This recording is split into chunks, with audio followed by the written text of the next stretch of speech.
Lecture du livre du Deutéronome. Moïse disait au peuple : « Écoute la voix du Seigneur ton Dieu, en observant ses commandements et ses décrets inscrits dans ce livre de la loi. Et reviens au Seigneur ton Dieu de tout ton cœur et de toute ton âme. Car cette loi que je te prescris aujourd'hui n'est pas au-dessus de tes forces, ni hors de ton atteinte. Elle n'est pas dans les cieux, pour que tu dises : qui montera aux cieux nous la chercher ? Qui nous la fera entendre afin que nous la mettions en pratique ? Elle n'est pas au-delà des mers, pour que tu dises : qui se rendra au-delà des mers nous la chercher ? Qui nous la fera entendre afin que nous la mettions en pratique ? Elle est tout près de toi, cette parole. Elle est dans ta bouche et dans ton cœur, afin que tu la mettes en pratique.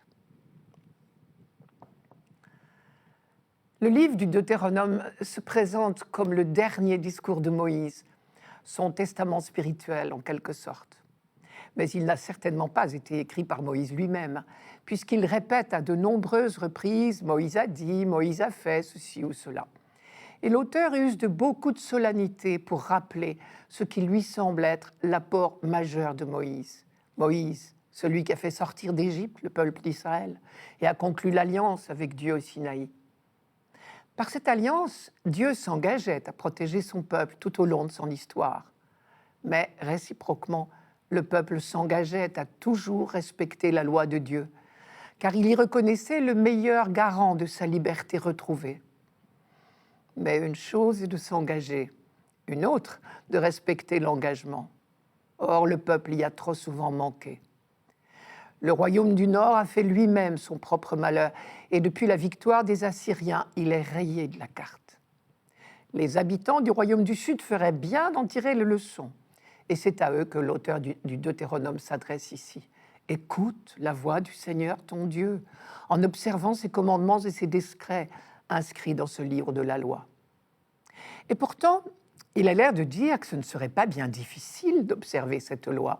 Elle n'est ni difficile à comprendre, ni difficile à appliquer. Je cite : « Cette loi que je te prescris aujourd'hui n'est pas au-dessus de tes forces, ni hors de ton atteinte. » Alors, pourquoi les hommes du temps de Moïse, comme du temps de l'auteur du Deutéronome, comme aujourd'hui, sont-ils si rétifs à des commandements pourtant bien simples ? Tu ne tueras pas, tu ne mentiras pas, tu ne voleras pas, tu ne convoiteras pas le bien d'autrui.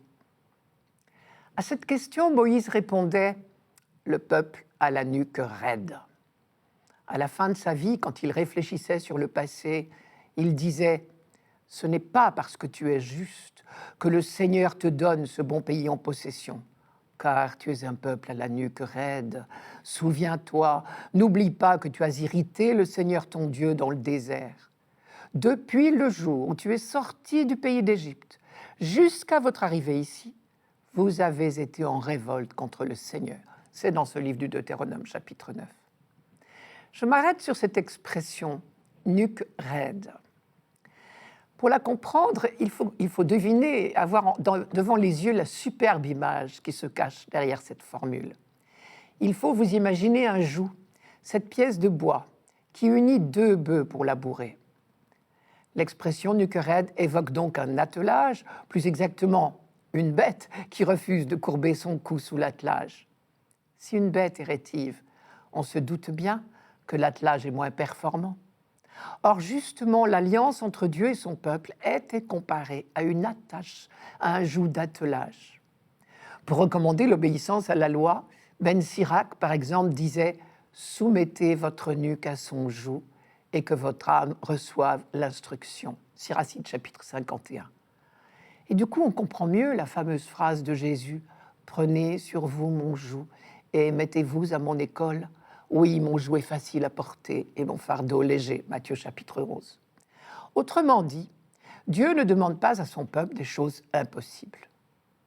Peut-être ce passage s'adresse-t-il à des croyants découragés, à l'instar des disciples qui se plaignirent un jour à Jésus en lui demandant « Mais qui donc peut être sauvé ?»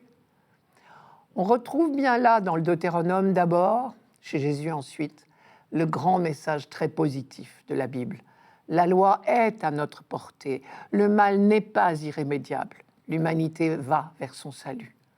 Un salut qui consiste à vivre dans l'amour de Dieu et des autres, pour le plus grand bonheur de tous.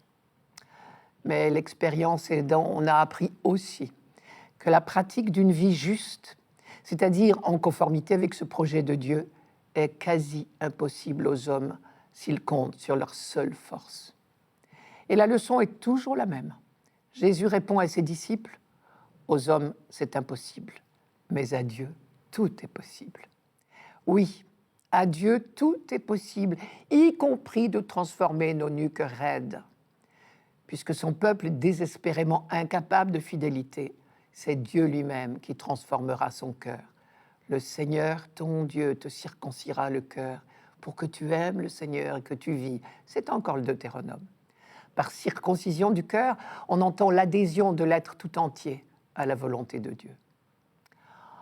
On a longtemps espéré que le peuple lui-même atteindrait cette qualité d'adhésion à l'alliance de tout son cœur, de toute son âme, de toutes ses forces, comme dit la fameuse phrase du Shema Israël, la grande profession de foi juive. Mais il a bien fallu se rendre à l'évidence. Et des prophètes comme Jérémie, Ézéchiel, prennent acte de ce qu'il y faudra une intervention de Dieu. Je cite, « Je déposerai mes directives au fond d'eux-mêmes, les inscrivant dans leur être. Je deviendrai Dieu pour eux, et eux, ils deviendront un peuple pour moi. » C'est Jérémie 31. Cette intervention, ce fut le don de l'Esprit Saint, le jour de la Pentecôte.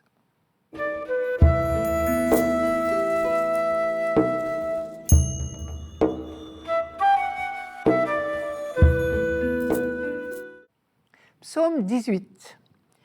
La loi du Seigneur est parfaite, qui redonne vie.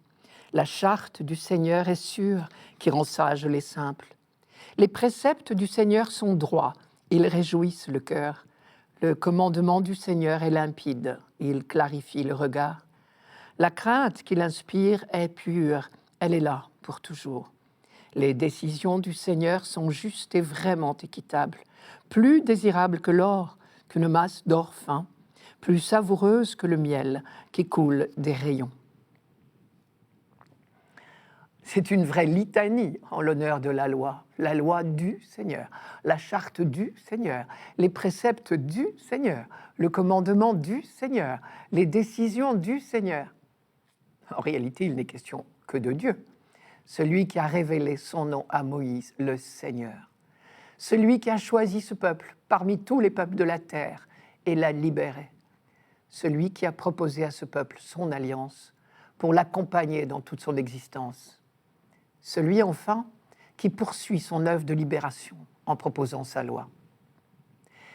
Il ne faut jamais oublier qu'avant toute autre chose, le peuple juif a d'abord expérimenté la libération apportée par son Dieu. Et les commandements sont dans la droite ligne de la sortie d'Égypte. Ils sont une entreprise de libération. Dieu a fait sortir, c'est l'expression consacrée, son peuple des chaînes de l'esclavage. Il le fera sortir de toutes les autres chaînes qui l'empêchent l'homme d'être heureux. C'est cela, l'alliance éternelle. L'Exode était route vers la terre promise. L'obéissance à la loi est cheminement vers la véritable terre promise, la patrie future de l'humanité. Le livre du Deutéronome y insiste à plusieurs reprises. Je cite, « Puisses-tu écouter Israël, garder et pratiquer ce qui te rendra heureux. » À quoi notre psaume répond en écho, « Les préceptes du Seigneur sont droits, ils réjouissent le cœur. » La grande certitude qu'ont acquise les hommes de la Bible, c'est que Dieu veut l'homme heureux et il lui en donne le moyen, un moyen bien simple. Il suffit d'écouter la parole de Dieu inscrite dans la loi. Le chemin est balisé, les commandements sont comme des poteaux indicateurs sur le bord de la route pour alerter notre regard sur un danger éventuel. Le commandement du Seigneur est limpide, il clarifie le regard. Au jour le jour, la loi est notre maître, elle nous enseigne. On sait que la racine du mot Torah, loi, en hébreu, signifie d'abord enseigner. La charte du Seigneur est sûre, qui rend sages les simples. Ici, les simples, ce sont ceux justement qui acceptent tout humblement de se laisser enseigner par Dieu. Il n'y a pas d'autre exigence, il n'y a pas non plus d'autre chemin pour être heureux. Les décisions du Seigneur sont justes et vraiment équitables, plus désirables que l'or, qu'une masse d'or fin, plus savoureuse que le miel qui coule des rayons. Là, on touche, il me semble, du doigt la distance culturelle qui nous sépare de l'auteur de ce psaume. Pour nous, comme pour lui, l'or est un métal à la fois inaltérable et précieux, donc désirable. Pour le miel, c'est autre chose. Il n'évoque certainement pas pour nous ce qu'il représentait pour un habitant de Palestine. Quand Dieu appelle Moïse pour la première fois et lui confie la mission de libérer son peuple, il lui promet « Je vous ferai monter de la misère d'Égypte vers le pays ruisselant de lait et de miel » Exode chapitre 3. On ne sait pas à quand remonte cette expression « lait et miel ». Apparemment, elle est très ancienne. Les Cananéens l'employaient déjà. Pour eux, comme pour Israël, elle caractérise l'abondance et la douceur. Du miel, on en trouve évidemment bien ailleurs qu'en Israël. Le goût sucré des gâteaux de miel est apprécié dans de nombreux pays. On en trouve même dans le désert. La preuve, c'est que Jean-Baptiste se nourrissait de miel sauvage, comme dit Matthieu. Mais c'est quand même rare. Et justement, ce qui sera merveilleux dans la terre promise, ce sera la profusion. Le miel ruissellera. Cette abondance, cette douceur est attribuée à l'action de Dieu. Mais me direz-vous, cela non plus n'est pas propre au peuple d'Israël. Partout, presque, on pense que notre vie est dans les mains des dieux, et tous les rites religieux sont justement faits pour obtenir les faveurs des divinités.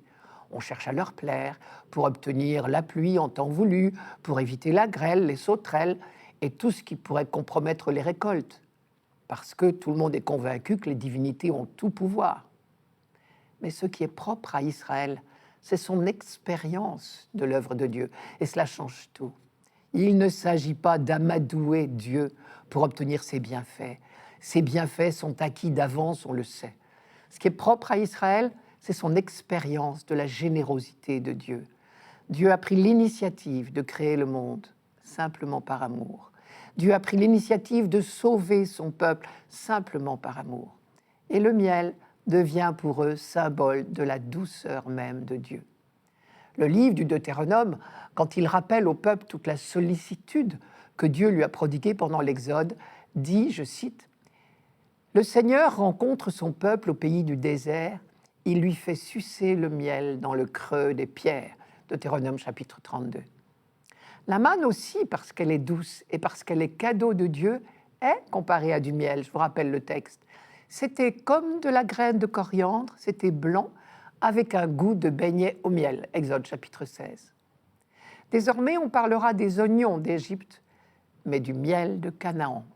Il y a pourtant du miel aussi en Égypte, mais là-bas, on n'avait pas encore fait l'expérience de l'Exode et de la présence de Dieu. Désormais, Israël ne sait pas seulement que la parole de Dieu a créé le monde, il sait mieux encore que sa parole sauve le monde. La loi du Seigneur est parfaite, qui redonne vie.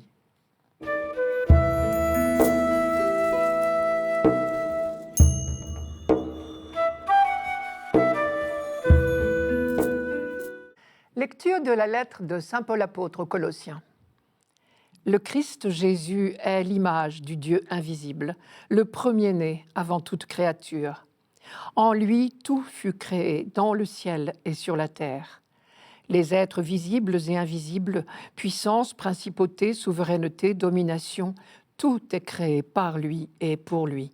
Il est avant toute chose et tout subsiste en lui. Il est aussi la tête du corps, la tête de l'Église. C'est lui le commencement, le premier-né d'entre les morts, afin qu'il ait en tout la primauté. Car Dieu a jugé bon qu'habite en lui toute plénitude, et que tout, par le Christ, lui soit enfin réconcilié, faisant la paix par le sang de sa croix, la paix pour tous les êtres sur la terre et dans le ciel. Je commence par la dernière phrase, qui est peut-être pour nous la plus difficile.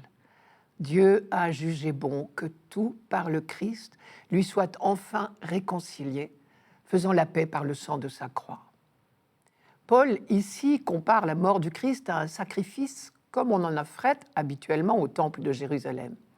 Et il existait en particulier des sacrifices qu'on appelait sacrifices de paix. Paul pourtant sait bien que ceux qui ont condamné Jésus n'avaient aucunement l'intention d'offrir un sacrifice. Tout d'abord parce que les sacrifices humains n'existaient plus en Israël depuis fort longtemps. Ensuite parce que Jésus a été condamné à mort comme un malfaiteur et exécuté hors de la ville de Jérusalem. Mais Paul contemple une chose inouïe. Dans sa grâce, Dieu a transformé l'horrible passion infligée à son Fils par les hommes en œuvre de paix. On pourrait dire, Dieu a bien voulu tout réconcilier par le Christ en faisant la paix par le sang de sa croix. Pour le dire autrement, c'est la haine des hommes qui tue le Christ, mais par un mystérieux retournement, parce que Dieu accomplit cette œuvre de grâce, ce paroxysme de haine des hommes est transformé en un instrument de réconciliation, de pacification. Et pourquoi sommes-nous réconciliés ? Parce qu'enfin, nous connaissons Dieu tel qu'il est vraiment, pur amour et pardon, bien loin du Dieu punisseur que nous imaginons parfois. Et cette découverte peut transformer nos cœurs de pierre en cœurs de chair, je reprends ici l'expression d'Ézéchiel, si nous laissons l'Esprit du Christ envahir nos cœurs. Dans cette lettre aux Colossiens, nous lisons la même méditation que développe également Saint Jean et qui est inspirée par Zacharie. De la part de Dieu, le prophète Zacharie annonçait « En ce jour-là, je répandrai sur la maison de David et sur les habitants de Jérusalem un esprit qui fera naître en eux bonté et supplication. Ils lèveront les yeux vers celui qu'ils ont transpercé. Ils pleureront sur lui. » C'est Zacharie chapitre 12, verset 10. En d'autres termes, c'est Dieu qui nous inspire de contempler la croix. Et de cette contemplation peut naître notre conversion, notre réconciliation. Et Paul nous invite donc à cette même contemplation. En levant les yeux vers le transpercé, comme dit Zacharie, nous découvrons en Jésus l'homme juste par excellence, l'homme parfait tel que Dieu l'a voulu. Dans le projet créateur de Dieu, l'homme est créé à son image et à sa ressemblance. La vocation de tout homme, c'est donc d'être l'image de Dieu. Or, le Christ est l'exemplaire parfait, si l'on ose dire. Il est véritablement l'homme à l'image de Dieu. En contemplant le Christ, nous contemplons l'homme tel que Dieu l'a voulu. Il est l'image du Dieu invisible, dit Paul. Voici l'homme ex homo, dit Pilate à la foule, sans se douter de la profondeur de cette déclaration. Et c'est pour cela que Paul peut parler de plénitude au sens d'accomplissement. Dieu a jugé bon qu'habite en lui toute plénitude. Je reprends le début du texte. Le Christ Jésus est l'image du Dieu invisible, le premier-né avant toute créature. En lui, tout fut créé dans le ciel et sur la terre, les êtres visibles et invisibles. Tout est créé par lui et pour lui. Mais Paul va encore plus loin. En Jésus, nous contemplons également Dieu lui-même. Dans l'expression « image du Dieu invisible », appliquée à Jésus-Christ, il ne faut pas minimiser le mot « image », il faut l'entendre au sens fort. En Jésus-Christ, Dieu se donne à voir. Pour le dire autrement, Jésus est la visibilité du Père. « Qui m'a vu a vu le Père », dira-t-il lui-même dans l'évangile de Jean, la veille de la Passion. Un peu plus bas, dans cette même lettre aux Colossiens, Paul dit encore « En Christ habite toute la plénitude de la divinité ». Et donc, le Christ Jésus réunit en lui la plénitude de la créature et la plénitude de Dieu. Il est à la fois homme et Dieu. En contemplant le Christ, nous contemplons l'homme. En contemplant le Christ, nous contemplons Dieu. Reste un verset tout à fait capital. Il est aussi la tête du corps, la tête de l'Église. C'est peut-être là le texte le plus clair du Nouveau Testament pour nous dire que nous sommes le corps du Christ. Il est, le Christ, la tête d'un grand corps dont nous sommes les membres. Dans la lettre aux Romains et dans la première lettre aux Corinthiens, Paul avait déjà dit que nous sommes tous les membres d'un même corps. Mais ici, il précise plus clairement. Le Christ est la tête du corps qui est l'Église. Évidemment, il dépend de nous que ce corps grandisse harmonieusement. À nous de jouer donc maintenant, si j'ose dire. La nouvelle alliance inaugurée en Jésus-Christ s'offre à la liberté des hommes. Pour nous baptisés, elle est, ou elle devrait être, un sujet sans cesse renouvelé d'émerveillement et d'action de grâce. L'Église, par vocation, c'est le lieu où l'on rend grâce à Dieu. Nous ne nous étonnons pas que notre réunion hebdomadaire s'appelle Eucharistie, qui veut dire littéralement en grec « action de grâce ».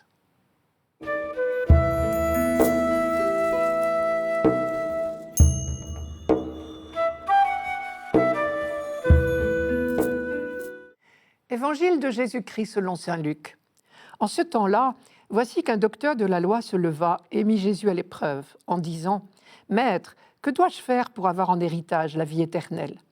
Jésus lui demanda « Dans la loi, qu'y a-t-il d'écrit et comment lis-tu » L'autre répondit « Tu aimeras le Seigneur ton Dieu de tout ton cœur, de toute ton âme, de toute ta force et de toute ton intelligence, et ton prochain comme toi-même. » Jésus lui dit « Tu as répondu correctement. Fais ainsi et tu vivras. » Mais lui, voulant se justifier, dit à Jésus « Et qui est mon prochain ?» Jésus reprit la parole. Un homme descendait de Jérusalem à Jéricho, et il tomba sur des bandits. Ceux-ci, après l'avoir dépouillé et roué de coups, s'en allèrent, le laissant à moitié mort. Par hasard, un prêtre descendait par ce chemin. Il le vit et passa de l'autre côté. De même, un lévite arriva à cet endroit. Il le vit et passa de l'autre côté. Mais un Samaritain qui était en route arriva près de lui. Il le vit et fut saisi de compassion. Il s'approcha et pansa ses blessures en y versant de l'huile et du vin. Puis il le chargea sur sa propre monture, le conduisit dans une auberge et prit soin de lui. Le lendemain, il sortit 2 pièces d'argent et les donna à l'aubergiste en lui disant « Prends soin de lui, tout ce que tu auras dépensé en plus, je te le rendrai quand je repasserai. » Lequel des 3, à ton avis, a été le prochain de l'homme tombé aux mains des bandits ? Le docteur de la loi répondit « Celui qui a fait preuve de pitié envers lui. » Jésus lui dit « Va, et toi aussi, fais de même. » Un homme est donc tombé aux mains de brigands, qui l'ont dépouillé et laissé pour mort. À son malheur physique et moral s'ajoute pour lui une exclusion d'ordre religieux. Touché par des impurs, les brigands, il a contracté lui aussi une impureté. Et c'est probablement l'une des raisons de l'indifférence apparente, voire de la répulsion qu'éprouvent à sa vision le prêtre et le lévite, car ils sont soucieux de préserver leur intégrité rituelle. Le Samaritain, bien sûr, ne va pas avoir de scrupules de ce genre. Cette parabole du bon Samaritain fait penser à la parole du prophète Osée. C'est la miséricorde que je veux, et non les sacrifices. Et la connaissance de Dieu, je la préfère aux holocaustes. La connaissance de Dieu, parlons-en. Quand Jésus avait posé la question, « Dans la loi, qu'y a-t-il d'écrit? Que lis-tu » Le docteur de la loi avait récité avec enthousiasme. « Tu aimeras le Seigneur ton Dieu de tout ton cœur, de toute ton âme, de toute ta force, de tout ton esprit, et ton prochain comme toi-même. » Et Jésus lui avait dit « Tu as bien répondu. » Car la seule chose qui compte, on le savait déjà en Israël, c'est la fidélité à ce double amour. Le fin mot de cette connaissance que nous révèle la Bible, Ancien et Nouveau Testament confondus, c'est que Dieu est miséricordieux. Littéralement en hébreu, ses entrailles vibrent. Or, nous dit le récit de Luc, quand le Samaritain vit l'homme blessé, il fut saisi de pitié, en grec, ému aux entrailles. Luc emploie exactement la même expression pour décrire l'émotion du père au retour du fils prodigue. Ce sera au chapitre 15 de Luc. Et pourtant, le voyageur miséricordieux de la parabole n'est aux yeux des Juifs qu'un Samaritain, c'est-à-dire ce qu'il y a de moins recommandable, car Samaritains et Juifs étaient normalement ennemis. Les Juifs méprisaient les Samaritains, qu'ils considéraient comme hérétiques. Et les Samaritains, de leur côté, ne pardonnaient pas aux Juifs d'avoir détruit leur sanctuaire du mont Garizim en 129 avant Jésus-Christ. Et c'est cet homme méprisé qui est déclaré par Jésus plus proche de Dieu que les dignitaires et les servants du temple, le prêtre et le lévite qui sont passés à côté du blessé sans s'arrêter. Cette émotion jusqu'aux entrailles, tout le contraire de la dureté des cœurs de pierre dont parlait Ézéchiel, nous dit que le Samaritain, ce mécréant aux yeux des Judéens, est capable d'être l'image de Dieu. Jésus propose donc ici un renversement de perspective. À la question « Qui est mon prochain ?», il ne répond pas comme on s'y attendrait, en traçant le cercle de ceux que nous devons considérer comme notre prochain. Car un cercle, aussi large soit-il, pose une limite. Et Jésus refuse de donner une définition. Dans définition, il y a le mot latin, finis, limite. Il en fait une affaire de cœur et non d'intellect. Et à ce propos, gare au vocabulaire. À lui seul, le mot prochain laisse entendre qu'il y a des lointains. Et alors, si on demande à Jésus « Qui donc est mon prochain ?», il nous répond « C'est à toi de décider jusqu'où tu acceptes de te faire proche. » Et si l'on se pose la question « Pourquoi le Samaritain nous est-il donné en exemple ?» La réponse est toute simple « Parce qu'il est capable d'être saisi de pitié. » À nous aussi, Jésus nous dit « Va, et toi aussi, fais de même. » Sous-entendu, ce n'est pas facultatif. « Fais ainsi et tu auras la vie », avait-il dit à son interlocuteur un peu avant. Luc répète souvent cette exigence de cohérence entre la parole et les actes. C'est bien beau de parler comme un livre, et c'est le cas du docteur de la loi ici, mais cela ne suffit pas. Ma mère et mes frères, disait Jésus, ce sont ceux qui écoutent la parole de Dieu et qui la mettent en pratique. Et là, notre capacité d'inventer est sollicitée.